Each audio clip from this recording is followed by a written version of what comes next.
Hello दोस्तों, my name is Mehtab आलम और आप देख रहे हैं हमारा और आपका प्यारा सा खूबसूरत सा चैनल मेहता ग्रामर विद समानी। आज हम पढ़ने वाले हैं ग्रामर में प्रेजेंट कंटीन्यूअस टेंस के बारे में। और इससे पहले जो बच्चे अभी मेरा लेक्चर नहीं देखे हों वो ग्रामर विद समानी पर जाकर देख सकते हैं। प्रेजेंट इंडेफिनिट टेंस के सभी प्रकार के बारे में मैंने डिटेल में उसको समझाया है। जैसे प्रेजेंट इंडेफिनिट है कैसे है, present continuous, present indefinite simple sentence, present indefinite negative sentence, present indefinite interrogative sentence और प्रेजेंट इंडेफिनिट का इंट्रोगेटिव नेगेटिव सेंटेंस, सभी चीज़ों के बारे में मैंने एकदम डिटेल से बताया है। आज हम बात करने वाले हैं प्रेजेंट कंटीन्यूअस टेंस के बारे में। आइए देखते हैं प्रेजेंट कंटीन्यूअस टेंस कैसे बनाया जाता है। Present continuous tense, present continuous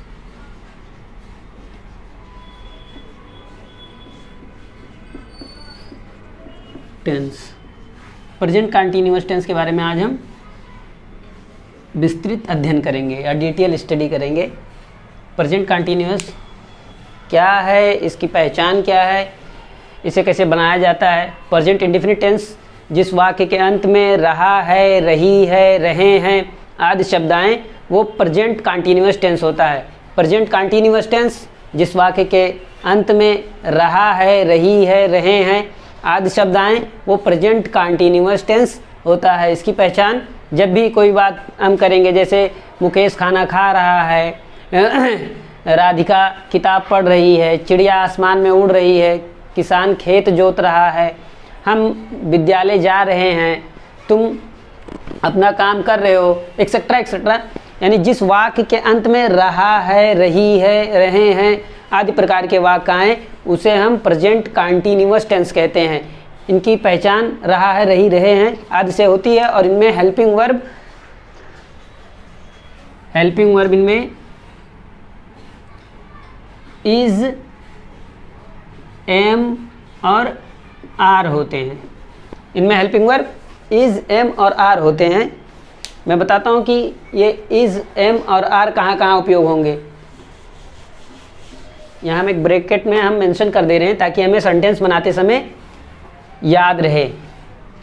जो बच्चे ना जाने वो यहाँ से देख सकते हैं। आई के साथ हमेशा एम का प्रयोग होगा, हेल्पिंग वर्ब। यहाँ हेल्पिंग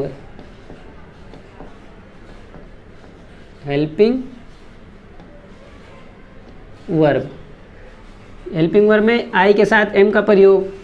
ही, सी, इट, जब ही, शी, इट या कोई नाउन हो या सिंगुलर नंबर हो, एक वचन करता अगर हो, जैसे राम, लक्ष्मण, सीता, राजू, हामिद, मुकेश, सुरेश, महेश, गीता, बबीता, बंटी, बबली, यानी कोई भी एक सिंगल नाम हो तो उसके साथ या ही, शी, इट के साथ जो है एक वचनकर्ता के साथ ही, शी, इट या नाउन एक वचन करता है जिसके साथ, इन सभी के साथ हम ही, शी, इट और ये जो नाउन है इन सभी के साथ हम इज का प्रयोग करेंगे। किसका? इज का। और I, you, we, they. Present indefinite tense में आई भी प्लूरल नंबर था, लेकिन यहाँ प्रेजेंट कंटीन्यूअस टेंस में आई के साथ सिर्फ हेल्पिंग वर्ब एम लगेगा ये, और इसका जो है ही, शी, इट, इसका इज लगेगा हेल्पिंग वर्ब। और यू, वी और दे, इन तीनों के साथ यू, वी और दे, आई के साथ helping verb am, he, she, it और कोई भी नाउन हो, एक वचन हो, एक वचन के साथ इसका प्रयोग होगा। और यू, वी, दे यू विदे के साथ आर का प्रयोग होगा, हेल्पिंग वर्ब है, आर का प्रयोग होगा। बस इतना ही सिंपल है। और इसे बनाने का मैं वही सेम फार्मूला रहेगा जो हम प्रेजेंट इंडिफिनिट टेंस में करते आए हैं, वही प्रेजेंट कंटिन्यूअस टेंस में भी सेम फार्मूला रहेगा। हम लिखेंगे सब्जेक्ट वर्ब की फर्स्ट फॉर्म,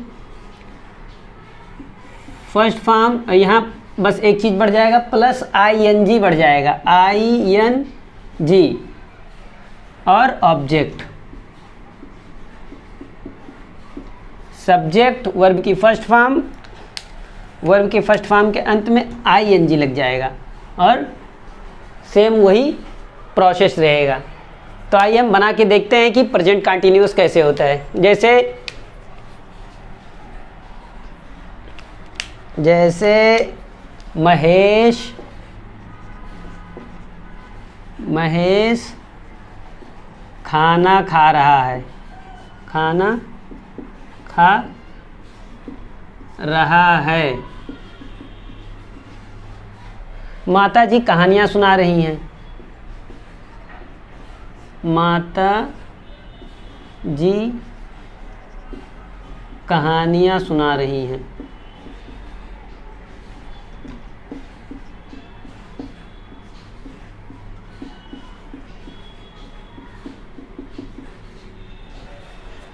तुम स्कूल जा रहे हो, तुम स्कूल जा रहे हो।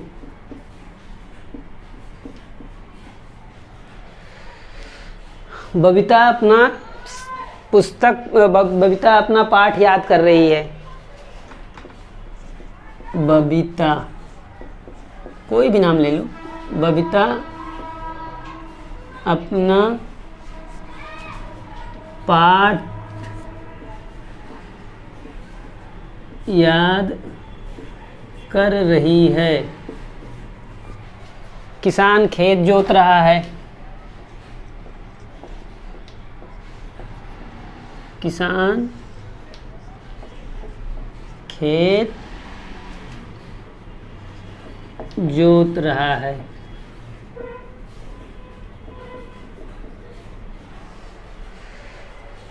चिड़िया आसमान में उड़ रही है, एक्सेट्रा एक्सेट्रा। कोई भी वाक्य से आ जाएं उसे हम, ये देखिए इस वाक्य के अंत में, यहाँ देखिए रहा है, यहाँ है रही है, यहाँ रहे हो, यहाँ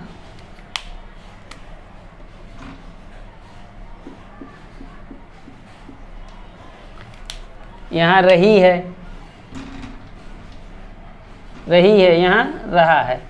यही इसकी पहचान है। जिस वाक्य के अंत में रहा है, रही है, रहे हैं आदि शब्द आए, वो प्रेजेंट कंटिन्यूअस टेंस के वाक्य होते हैं। और उनके बनाने की क्रिया विधि क्या होगी? एक फार्मूला है जिसे हम कहते हैं सब्जेक्ट वर्ब की फर्स्ट फॉर्म प्लस ING और ऑब्जेक्ट। सब्जेक्ट वर्ब की first form plus ING plus object का प्रयोग करके हम कितना भी कठिन वाक्य हो जो प्रेजेंट कंटिन्यूअस टेंस का हो, उसे आसानी से बना सकते हैं। आइए देखते हैं कैसे इसे बनाया जाता है। चलिए यही देख लेते हैं। हम अपने आप से, मैंने कहा था जब भी हमें सब्जेक्ट पता करना हो तो हम अपने आप से सवाल करेंगे कि कौन, तो महेश खाना खा रहा है। अब हमें सब्जेक्ट इसमें पता करना है कि कौन सब्जेक्ट है इसमें, तब पता करेंगे कि कौन खाना खा रहा है, तब पता चलेगा महेश। तो हम महेश को सब्जेक्ट मान के महेश की इंग्लिश लिखेंगे महेश। अब खाना की इंग्लिश, इसमें काम क्या करना या होना पा जा रहा है, वर्ब। तो क्या कर रहा है पूछेंगे तब पता चलेगा खा रहा है, यानी खाना खा रहा है। तो महेश ईट माने खाना होता है। अब वर्ब की फर्स्ट फॉर्म ईट हो गई और इसी में हम प्लस ING लगा देंगे, तो ईटिंग। देखो मैं अलग पेन से लिख दे रहा हूँ ताकि आपको समझ में आए। महेश ईटिंग और फूड, महेश खाना खा रहा है। माता जी कहानियाँ सुना रही हैं। अब हम अपने आप से सवाल करेंगे कौन कहानियाँ सुना रही हैं, तब पता चलेगा माता जी। तब हम यहाँ सब्जेक्ट माता जी को लिखेंगे मदर।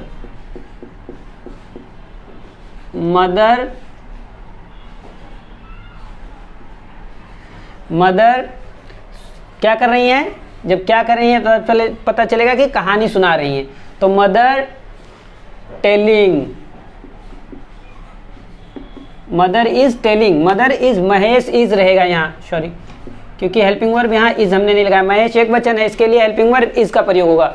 देखिए यहाँ महेश एक व्यक्ति के बारे में बात हो रही है ना, तो जब एक व्यक्ति के बारे में बात होगी तो उसकी हेल्पिंग वर्ब इज रहेगा। तो मदर इज टेलिंग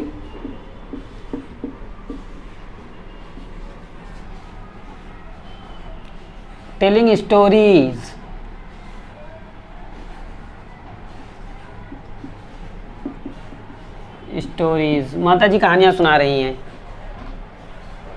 अब तुम स्कूल जा रहे हो, तब कौन स्कूल जा रहा है? तुम स्कूल जा रहे हो, तो हम अपने आप से सवाल करेंगे मन ही मन में कि कौन स्कूल जा रहा है, तो पता चलेगा तुम। और तुम की इंग्लिश क्या होगी? सब्जेक्ट क्या होगा? यू।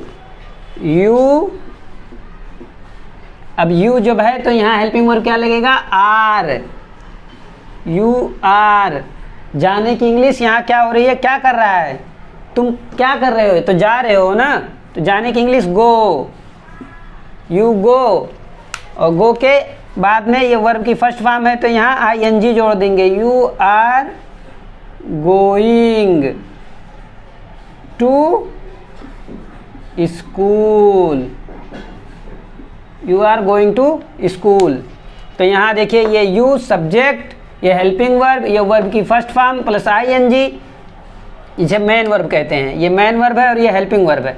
तो ये सब्जेक्ट, ये वर्ब, ये हेल्पिंग वर्ब और ये मेन वर्ब, जिसको हम कह सकते हैं कि क्या कहते हैं, वर्ब की फर्स्ट फॉर्म प्लस ING जो है, और ये ऑब्जेक्ट हो गया। ये क्या हो गया?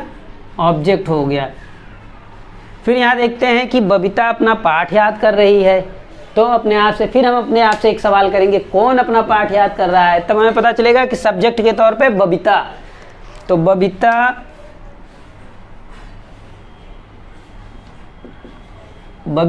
अब यहाँ देखिए बबीता एक वचन है या बहुवचन है? एक व्यक्ति के बारे में बात हो रही है या बहुत व्यक्ति के बारे में बात हो रही है? तो यहाँ बबीता सिंगुलर नंबर है, एक वचन है, एक लड़की के बारे में बात हो रही है। तो बबीता क्या काम कर रही है? अपने आप से सवाल करेंगे तो पता चलेगा याद कर रही है। क्या कर रही है? याद कर रही है। तो बबीता, अभी बबीता के लिए हेल्पिंग वर्ब क्या लगेगा? ही, शी, इट, या कोई नाम हो तो इसका प्रयोग लगता है। तो बबीता इज, याद करने की इंग्लिश क्या होगी? मेमोराइजिंग या रिसाइटिंग। मेमोराइज माने याद होना होता है, और ING हो जाएगा तो ये हट जाएगा, और ये मेमोराइज माने याद करना होता है। MEMORISE, memorise. और जब हम ING इसमें जोड़ेंगे तब ये ई हट जाएगा, इसीलिए मैं एक बार गलत करके फिर आपको बता रहा हूँ। मेमोराइजिंग,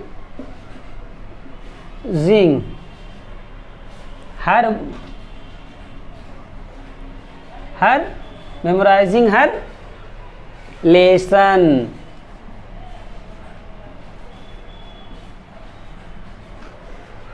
चलिए, किसान खेत जोत रहा है। किसान, द फार्मर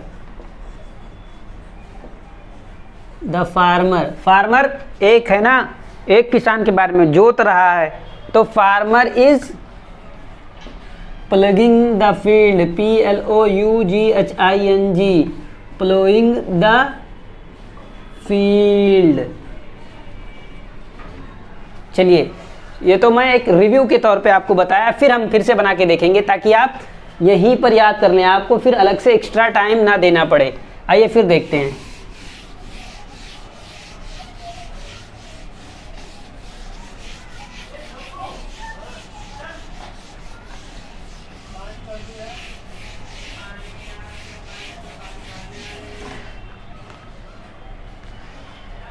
हामिद उपन्यास पढ़ रहा है।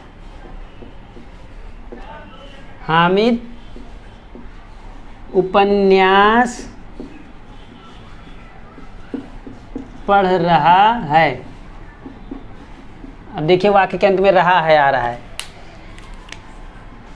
रहा है, तो हामिद एक वचन है, एक व्यक्ति के बारे में बात हो रही है, तो अपने आप से फिर सवाल करेंगे कौन उपन्यास पढ़ रहा है, तब सब्जेक्ट हमें पता चलेगा कि हामिद। तो हामिद, और जब ये हामिद एक वचन है तो इसके लिए हेल्पिंग वर्ब क्या रहेगी? हामिद एक वचन है तो हेल्पिंग वर्ब इज रहेगा। हामिद इज पढ़ने, अब क्या काम कर रहा है तब पता चला पढ़ रहा है, तो हामिद इज रीडिंग। रीड माने पढ़ना, और ING जब इसमें लगा देंगे तो reading. Hamid is reading the novel. फिर आइए देखते हैं एक और उदाहरण के तौर पे, हम देखते हैं चिड़िया आसमान में उड़ रही है। चिड़िया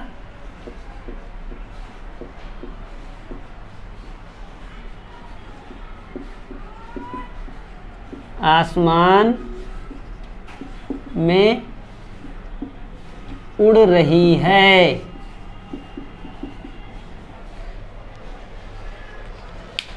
तो इसमें क्या है, चिड़िया एक चिड़िया के बारे में, चिड़िया नहीं कहा गया है, चिड़िया कहा गया है, तो इसलिए ये सिंगुलर नंबर है, एक वचन है। तो चिड़िया कौन आसमान में उड़ रहा है, हम अपने आप से जब सवाल करेंगे तब पता चलेगा चिड़िया।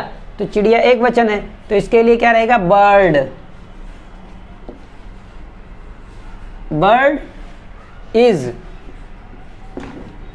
हेल्पिंग वर्ब इसके साथ एक वचन के साथ इज रहेगा। बर्ड इज फ्लाइंग, क्या कर रही है, उड़ रही है ना, काम क्या करना पा रहा है, वर्ब इसमें क्या है, उड़ना। तो बर्ड इज फ्लाई। फ्लाई माने उड़ना होता है, वर्ब की फर्स्ट फॉर्म है ये, फ्लाई। फ्लाई माने उड़ना। अब इसी में ING जोड़ देंगे, तो बर्ड इज फ्लाइंग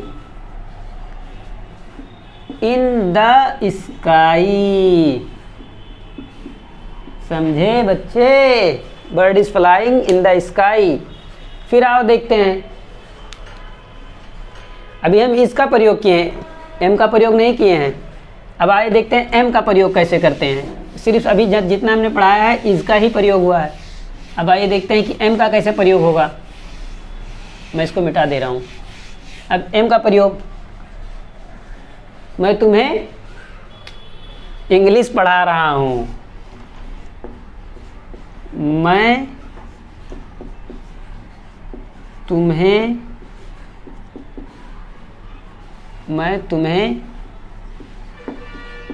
अंग्रेजी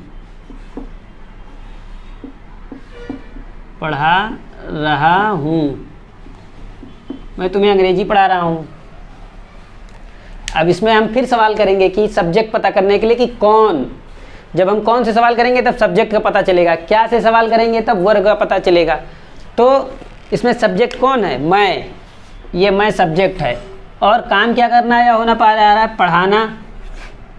तो कौन अंग्रेजी पढ़ा रहा है, तो मैं, आई, और इसके साथ helping verb am, I am teaching. I am, teach माने पढ़ाना होता है, और टीचिंग माने पढ़ा रहा हूँ। आई एम टीचिंग। ये देखिए ये ING बाद में, मैं इसीलिए हरदम ये रोक के कलम फिर आपको बताने लगता हूँ, ताकि आप समझ जाएं कि वर्ब का फर्स्ट फॉर्म होगा, उसके अंत में ING जोड़ दिया जाएगा। आई am teaching you, I am teaching you English.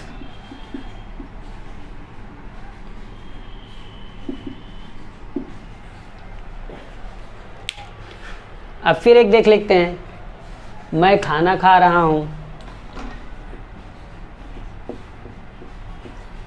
मैं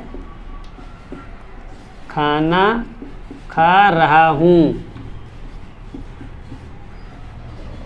फिर देखते हैं सब्जेक्ट इसमें कौन है, मैं। अब तो सब्जेक्ट आप समझ गए होंगे कि बार बार बताना पड़ेगा। कौन खाना खा रहा है तब पता चलेगा मैं, तो आई के साथ हेल्पिंग वर्ब क्या रहेगा, एम। आई एम ईट माने खाना, तो I am eating the food. I am eating the food. अब फिर देखते हैं मैं दिल्ली जा रहा हूँ। मैं दिल्ली जा रहा हूँ।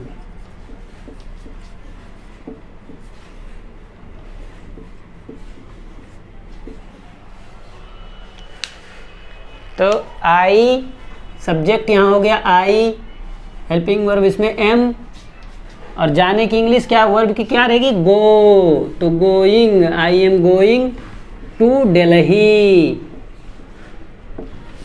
अब हमने यहाँ देखो लेटर का पहला अक्षर दिल्ली का पहला अक्षर हमने कैपिटल में क्यों लिखा है, हम डी स्मॉल में क्यों नहीं लिखे, क्योंकि किसी शहर या जगह या किसी प्रसिद्ध चीज़ का पहला लेटर हमेशा कैपिटल लिखा जाता है, कैपिटल वर्ड से लिखा जाता है। I am going to Delhi. और देखते हैं एक दो उदाहरण।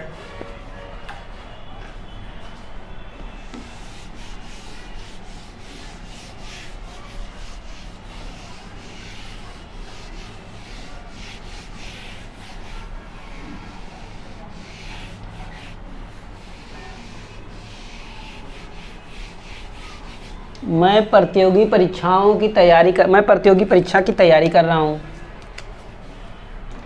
मैं प्रतियोगी या कम्पिटिटिव जिसको कह सकते हो, मैं प्रतियोगी परीक्षा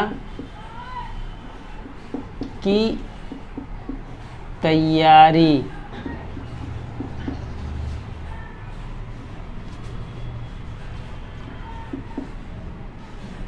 कर रहा हूँ।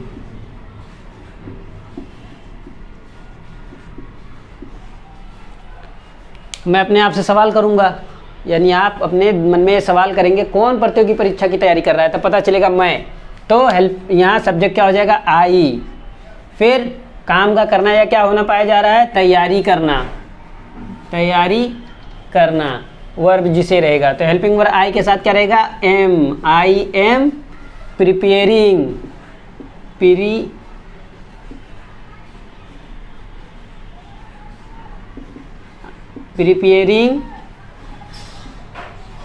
फॉर कम्पिटिटिव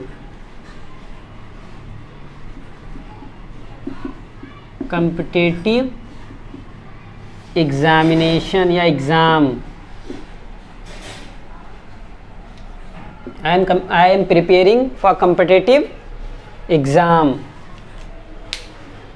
अब फिर देखते हैं आर का। तुम अपना काम कर रहे हो, तुम अपना काम कर रहे हो, तुम अपना काम कर रहे हो, तो सब्जेक्ट क्या हो जाएगा तुम, यू, हेल्पिंग वर्ब इसके लिए are, you are doing your work, you are doing your work. इसमें देखिए subject you, are helping verb, doing main verb, और योर माने तुम्हारा या अपना, और काम आप कर रहे हो, you are doing your work, तुम अपना काम कर रहे हो।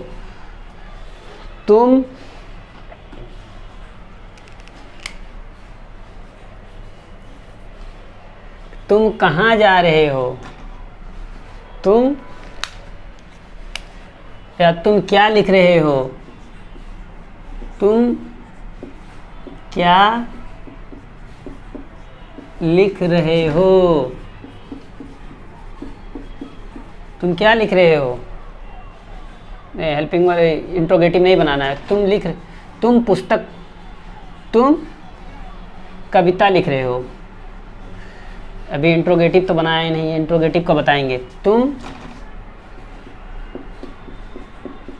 कविता लिख रहे हो, तुम कविता लिख रहे हो। फिर हम अपने आप से एक सवाल करेंगे कि कौन कविता लिख रहा है, तब पता चलेगा कि तुम, तो इसमें सब्जेक्ट क्या हो जाएगा यू,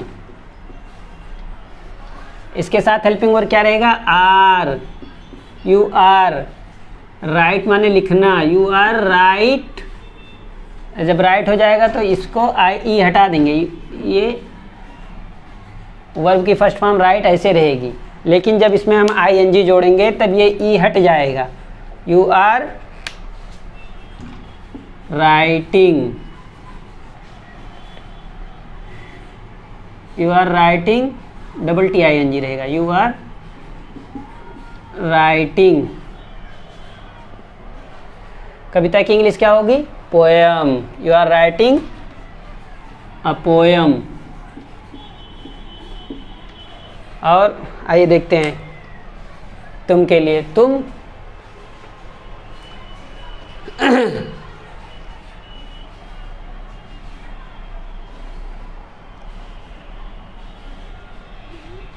तुम बनारस जा रहे हो, तुम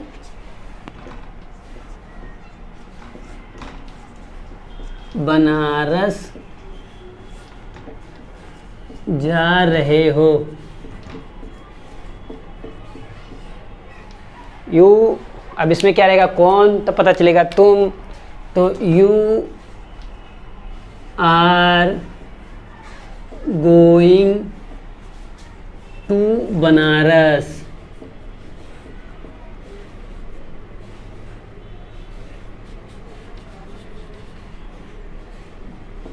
you are going to Banaras.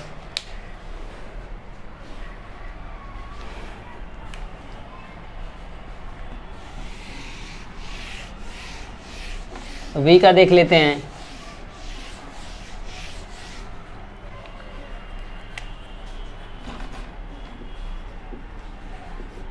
हम चाय पी रहे हैं, हम चाय पी रहे हैं, हम चाय पी रहे हैं। We are taking tea, we are taking tea. हम पिक्चर देख रहे हैं या हम सिनेमा देख रहे हैं, हम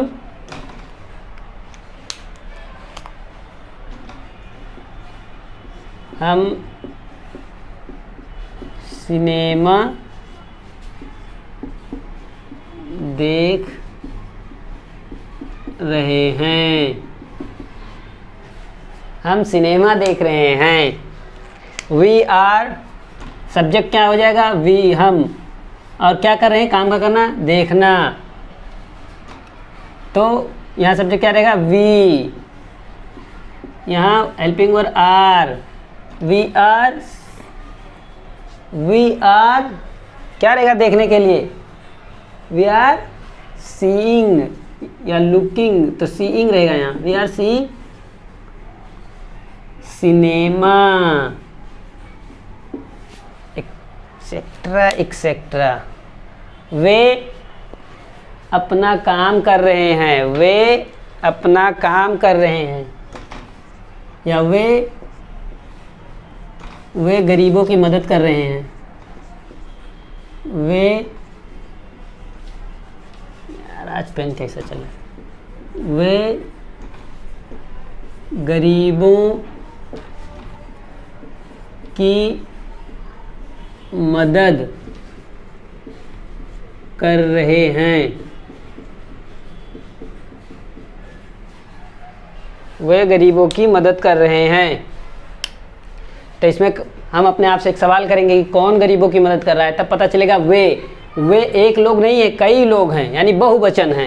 तो हम कौन है? एक लोग नहीं है, बहुवचन है। वी बने हम चाय पी रहे हैं, यानी कई लोग बैठ के चाय पी रहे हैं, तो इसलिए वी के साथ आर का प्रयोग होगा, ये बहुवचन है। हम, ये फिर हम सिनेमा देख रहे हैं, ये भी बहुवचन है क्योंकि कई लोग बैठ के सिनेमा देख रहे हैं। और वे गरीबों की मदद कर रहे हैं, यानी एक व्यक्ति नहीं है, सिंगुलर नंबर नहीं है, बहुवचन है, ये प्लूरल नंबर है। वे गरीबों की मदद कर रहे हैं। तो हम अपने आप से सवाल करेंगे सब्जेक्ट पता करने के लिए कि कौन गरीबों की मदद कर रहा है, तब पता चलेगा वे, तो उसकी इंग्लिश क्या होगी? दे। और इसकी हेल्पिंग वर्ब क्या होगी? आर। They are. अब मदद करने की इंग्लिश क्या होगी? हेल्प। और इसके दे आर हेल्प, अब इसमें ING जोड़ देंगे, they are helping, they are helping they are helping poor, they are helping poor, poors हो जाएगा क्योंकि गरीबों हैं बहुत सारे लोगों की। दे आर हेल्पिंग पुअर्स, वे गरीबों की मदद कर रहे हैं।